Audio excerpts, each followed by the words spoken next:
It took 6 fire trucks and 14 firefighters to put out a field fire Saturday afternoon in Jamestown. Good evening. I'm Courtney Oliver. And I'm JT Petsch. Welcome to the James River Valley Report. Smoke filled the sky on Saturday with 4 fires within a few miles of each other by Cavendish Farms. They were controlled burns, but when they get out of hand, the fire department needs to respond. It took them an hour and a half to put out 10 acres of cattails that went up in flames. There is a burn-in ban placed, but according to the fire chief Rick Hole, it's not very high, and unless it's an extreme category, the offense is not finable. North Dakota farmers and ranchers are running out of time to remove hay bales from roadside ditches.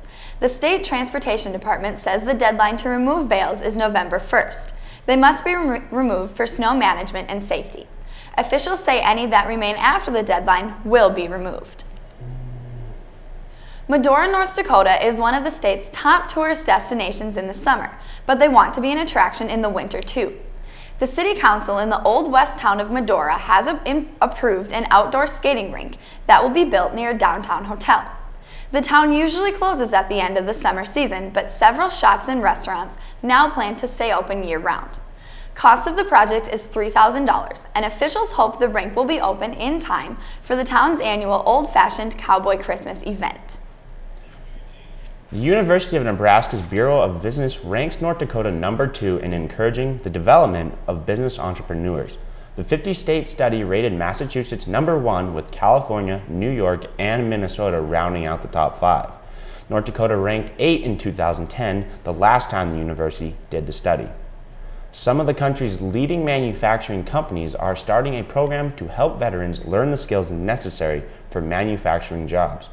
The program will be offered in 10 cities, and companies will work with local community and technology colleges to put veterans through training. There are 600,000 positions that remain open because employers can't find qualified applicants.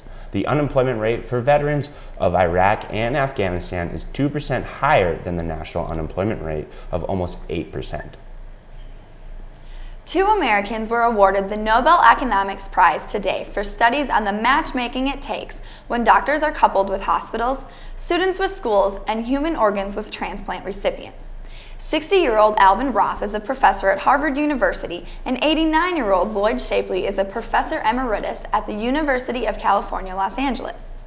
The Nobel Memorial Prize in Economic Sciences was the last of the 2012 Nobel Awards to be announced. Austrian astronaut Felix Baumgartner has broken the world record for the highest skydive. He jumped from an altitude of 128,097 feet, or 24 miles above the Earth. Baumgartner spent 4 minutes and 20 seconds in freefall and hit a top speed of 833 miles per hour. While breaking the sound barrier at Mach 1.24, he also broke the world records of longest freefall without a drogue chute, highest manned balloon flight, and fastest freefall. After all that, he came to land on his feet in a field in New Mexico. Coming up after the break, a former professional baseball player will be on the campus of Jamestown College, and we'll hear about weather from Jessica Gulseth.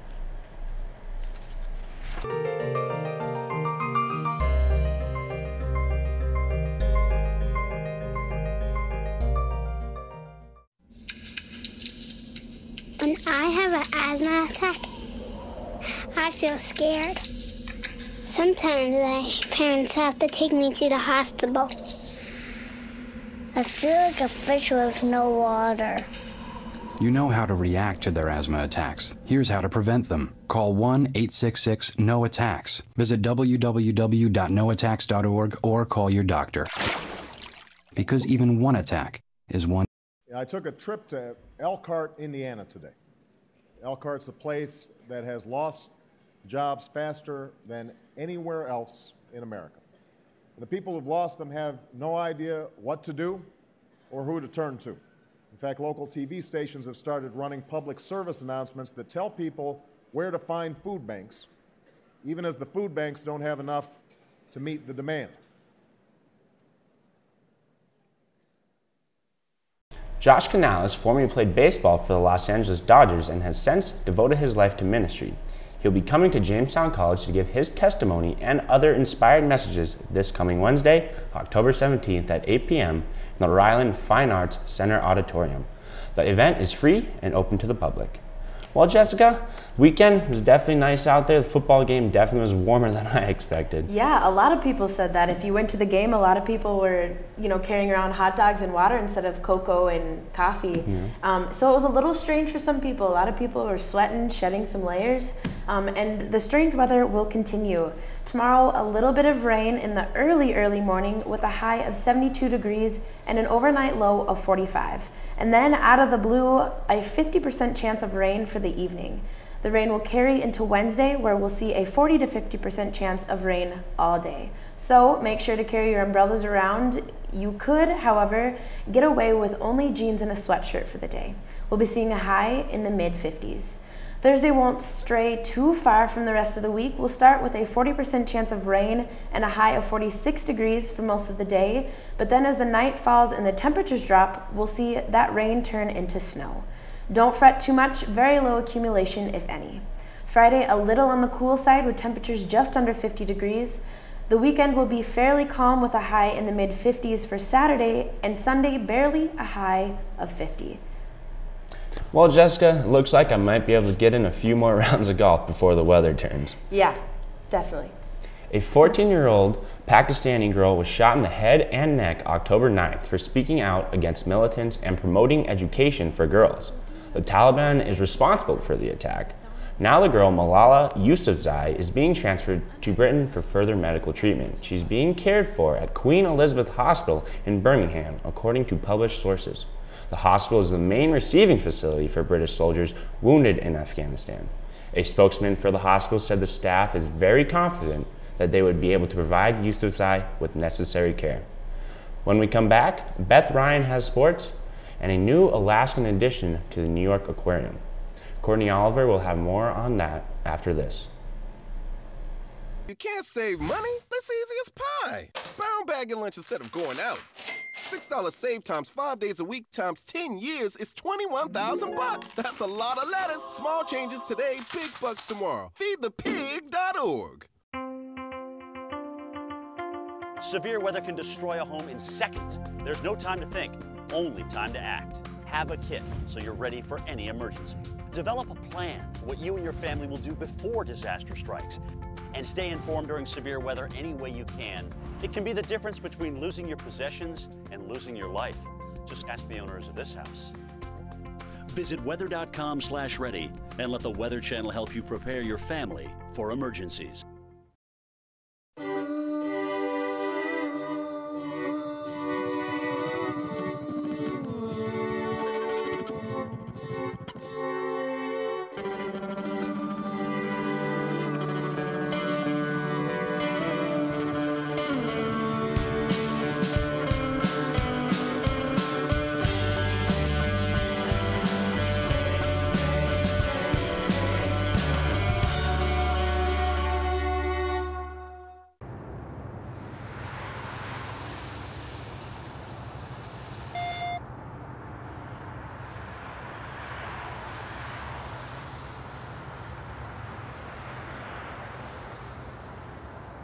Matt Balshaw is off for the week. Sitting in is correspondent Beth Ryan.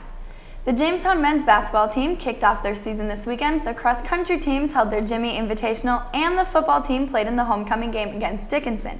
And it's also playoff time for Major League Baseball. Beth, what can you tell us about all that? Well, Courtney, this weekend saw the Jamestown College festivities marred by a disappointing performance by the Jimmy's football team. While the Dickinson State Bluehawks pulling out an 8-7 victory at Greeno Field on Saturday. After holding the Bluehawks to less than 200 yards of offense early, the Jimmies were stung by a 75-yard drive late in the fourth quarter. After scoring their first and only touchdown, the Bluehawks rolled the dice and rolled right, running for the 2-point conversion with less than 15 seconds to go in the game. Both teams battled back and forth by punts, with 17 throughout the game, including 9 by Dickinson State. On the Bluehawks' final drive, the Jimmies dropped 2 interceptions and were penalized for defensive holding on a 4th down when the Bluehawk quarterback threw the ball out of bounds, which might have ended the game with the Jimmies' victory, but it was not to be. The Jimmies' defense dominated the game through the first 3.5 quarters, with Ram Flores taking 2 of the Jimmies' 6 sacks on the day. The game was scoreless as the Jimmies were unable to cross the goal line until 10 minutes left in the fourth quarter. Senior JT Petsch led again in tackles with 12, while CJ Costello had 1 interception for the team. The loss drops the Jimmies to 2-5 on the season. Next week, the team travels to Valley City to take on the Vikings. In other local sports action, the Jimmies men's basketball team got off to a 2-0 start this weekend, taking 2 from the University of Brandon at the Civic Center. Friday night saw the Jimmies come from behind for new head coach Justin Wick, eking out a 76-67 win after a late surge in the second half. Ahead at the half by 3, the Jimmies played hard in the remainder of the game, outscoring Brandon 42-36. On Saturday, the Jimmies picked up their second straight win of the season, while handing the Bobcats their second straight loss in less than 22 hours. Taylor Newton sank the second of his 2 3-pointers midway through the second half, and the game looked like it might be a repeat of Friday's with the lead at 41-30. The Brandon Bobcats didn't roll over on their backs asking to be scratched. However, as they battled back and hard, it took 11 3-pointers, including 2 by Mark Hogue, for the second straight day for the Jimmies to pull off the win, taming the Bobcats 58-54. Jamestown College senior Katie Zent scored her 1,000th career kill as the Jimmies knocked off the Dickinson State Bluehawks this past Tuesday at the Hansen Center. The Jimmies took 3 off of the Bluehawks, 25-19, 31-19, and 25-21. Saturday saw the Jimmies take their winning ways on the road against Dakota State in Madison, South Dakota, scoring 3 wins, 25-17, 25-13, and 25-23, improving their record to 19-4 overall, and a 7-1 record in the conference. 50 years ago this year, Major League Baseball expanded the season from 154 games to 162 games. This year, it appears the New York Yankees are expanding playoff games to extra innings. The Bronx Bombers claimed a share of the American League playoffs on Friday with a 12th inning victory over the Baltimore Orioles on the heels of the second long ball by reserve Raul Ibanez. Moving to the division series without rest, the Yankees hosted the Detroit Tigers and Miguel Cabrera, baseball's first Triple Crown winner in 45 years. Saturday night saw the Yankees bounce back from a 4-0 deficit in the 9th to lead the game into extra innings, only to come up short by 2 runs in the 12th frame. Adding insult to injury, all-star shortstop Derek Jeter fractured his left ankle in the top of the 12th after going to his left and a bouncing ball back up the middle. Jeter is out for the season, but the Yankees hope for his return by the start of spring. The series moves to Detroit on Wednesday for Game 3. The red-hot St. Louis Cardinals continued their run with a 6-4 win over the San Francisco Giants Sunday night, behind a stellar performance from their bullpen to take Game 1. The Cards jumped out to a 6-run lead early, chasing starter Southpaw Madison Baumgartner and erasing a home field advantage for the Giants. But starter Lance Lynn gave back 4 runs in the bottom of the 4th before Cards skipper Mike Matheny claimed the ball. 6 relievers combined for 5 1/3 innings of shutout ball to hold off the Giants and claim the win. Game 2 gets underway at 7 o'clock tonight. This weekend saw the fall opener for ringneck pheasants, turkeys, and other upland birds throughout North Dakota.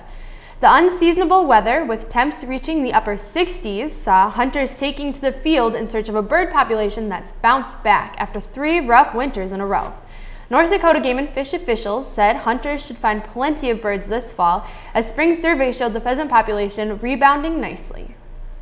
Well, good luck to the hunters then. It sounds to be like a successful season. Thanks, Beth. And finally, the Wildlife Conservation Society's new New York Aquarium in Brooklyn is welcoming a new addition to their family, a 234-pound baby walrus.